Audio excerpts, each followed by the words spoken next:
Assalamualaikum warahmatullahi wabarakatuh. Selamat siang. Perkenalkan, nama saya Wiratama Farzana, NIM saya 25106111477. Hari ini saya akan mempresentasikan tentang dinamika hubungan hukum internasional dan hukum nasional, dan juga subjek hukum internasional. Kita masuk ke dalam pengertiannya. Dinamika hubungan antara hukum internasional dan hukum nasional itu merupakan isu penting dalam kajian hukum modern karena mencerminkan bagaimana aturan global dan aturan domestik saling berinteraksi satu sama lainnya. Hukum internasional itu mengatur hubungan antar negara dan aktor global lainnya, sedangkan kalau hukum nasional itu berlaku dalam batas hanya di wilayah suatu negaranya saja. Keduanya memang tidak berdiri sendiri, melainkan saling mempengaruhi dalam praktik, terutama ketika suatu negara itu terlibat dalam perjanjian atau organisasi internasional. Hukum internasional dan juga hukum nasional itu mencakup dalam dua teori. Nah, dalam teori terdapat dua pendekatan terutama yang menjelaskan hubungan tersebut, yaitu monisme dan juga dualisme. Monisme itu memandang bahwa hukum internasional dan hukum nasional merupakan satu kesatuan sistem hukum, sehingga norma internasional dapat langsung berlaku di dalam negerinya itu sendiri. Sebaliknya, dualisme menekankan bahwa keduanya adalah sistem yang terpisah, sehingga hukum internasional itu harus terlebih dahulu diadopsi ke dalam hukum nasional agar dapat diterapkan. Intinya begini, lebih simpelnya, monisme itu menganggap hukum internasional dan hukum nasional itu satu kesatuan. Jadi aturan internasional bisa langsung dipakai di dalam negerinya tersendiri. Sementara dualisme itu melihat keduanya itu beda. Jadi aturan internasional harus diubah dulu jadi hukum nasional baru bisa dipakai. Tapi di dunia nyata kebanyakan negara itu nggak kaku pakai salah satu aja. Biasanya dicampur, disesuaikan sama kebutuhan dan sistem negaranya itu sendiri, gitu.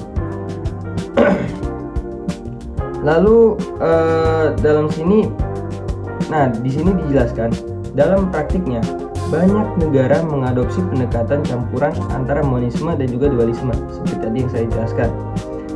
Hal ini terlihat dari proses ratifikasi perjanjian internasional yang seringkali diikuti dengan pembentukan undang-undang nasional. Dengan demikian, implementasi hukum internasional sangat bergantung pada kesiapan dan komitmen negara dalam menyesuaikan sistem hukum negara tersebut. Kita move on ke subjek hukum internasional.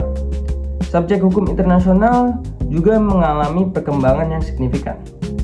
Pada awalnya hanya negara yang diakui saja sebagai subjek utama. Namun, seiring perkembangannya zaman di dunia ini, organisasi internasional seperti PBB atau dikenal sebagai Perserikatan Bangsa-Bangsa, bahkan perusahaan multinasional itu mulai diakui memiliki peran dalam hukum internasional, terutama dalam konteks hak asasi manusia atau bisa disebut juga sebagai HAM dan hukum ekonomi internasional. Jadi kesimpulannya, subjek hukum internasional itu tidak lagi hanya terbatas pada negara sebagai pelaku utama, sebagai the main negaranya itu sendiri.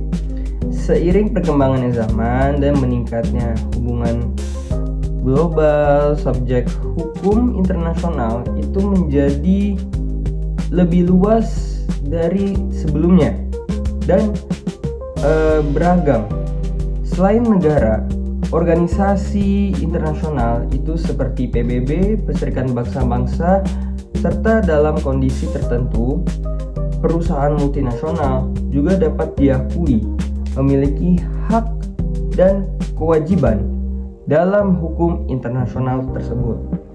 Nah, perkembangan ini menunjukkan bahwa hukum internasional itu semakin kompleks dan menyesuaikan diri dengan kebutuhan negara dunia yang modern, terutama dalam hal kerjasama global, perlindungan hak asasi manusia, dan juga hubungan ekonomi internasional.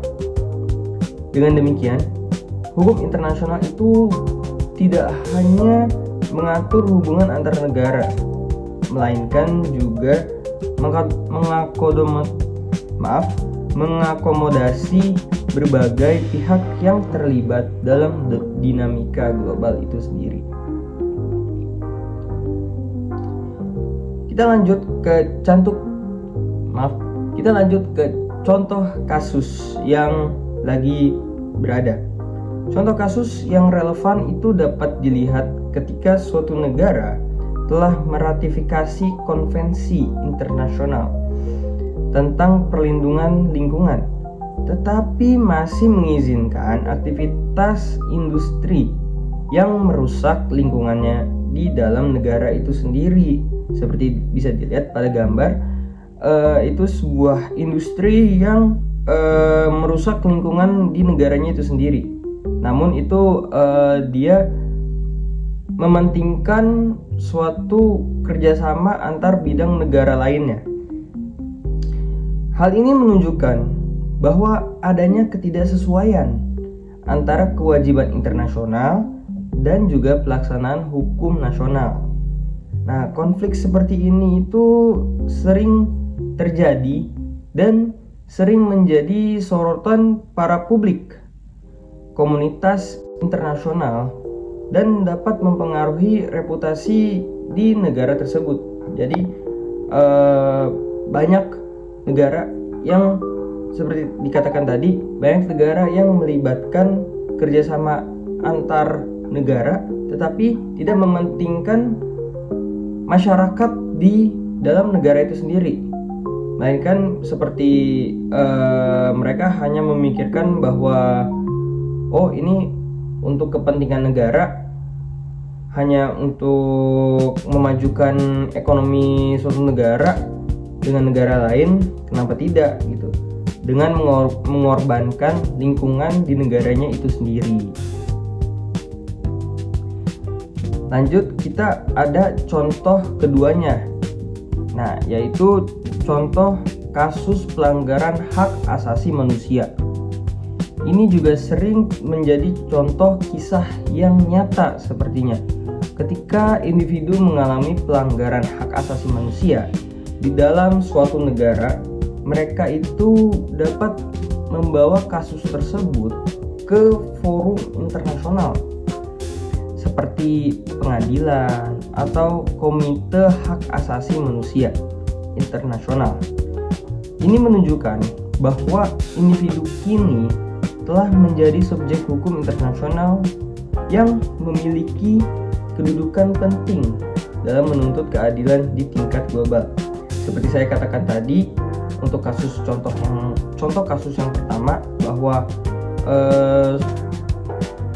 mungkin negara itu mementingkan kemajuan negaranya itu sendiri, bukan mementingkan kemajuan rakyatnya, seperti itu.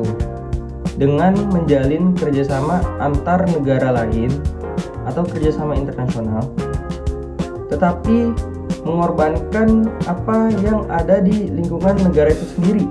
Seperti tadi, banyaknya industri yang merusak, yang menyebabkan polusi udara, lalu pencemaran lingkungannya, itu demi bisa menjaga kerjasama antar internasional dengan negara-negara lainnya.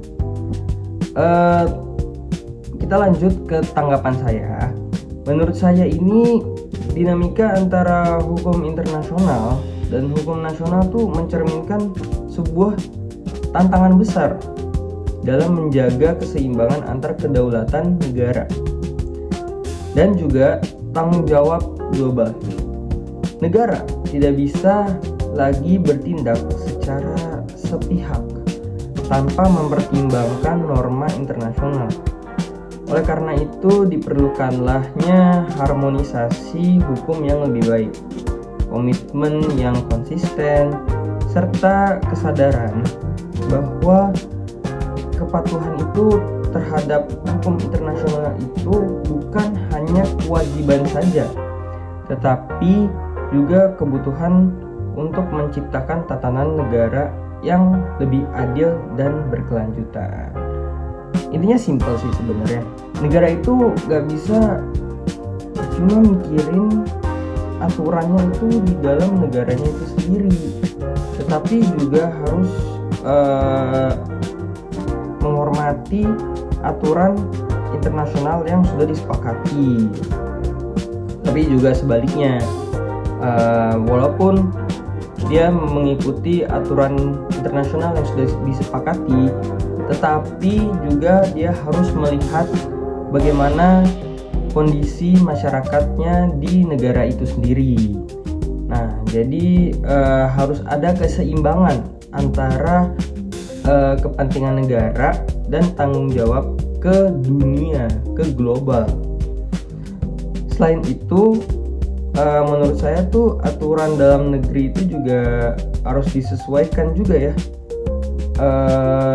biar sejalan dengan aturan internasional, supaya nggak cuma jadi janji di atas kertas, tapi memang benar-benar dikerjakan oleh pemerintah di negara itu sendiri.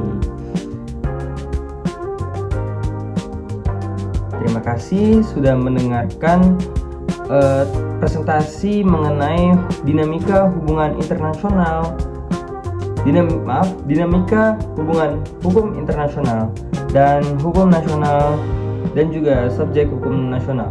Saya Wiratama Farzana, izin mengundurkan diri. Wassalamualaikum warahmatullahi wabarakatuh.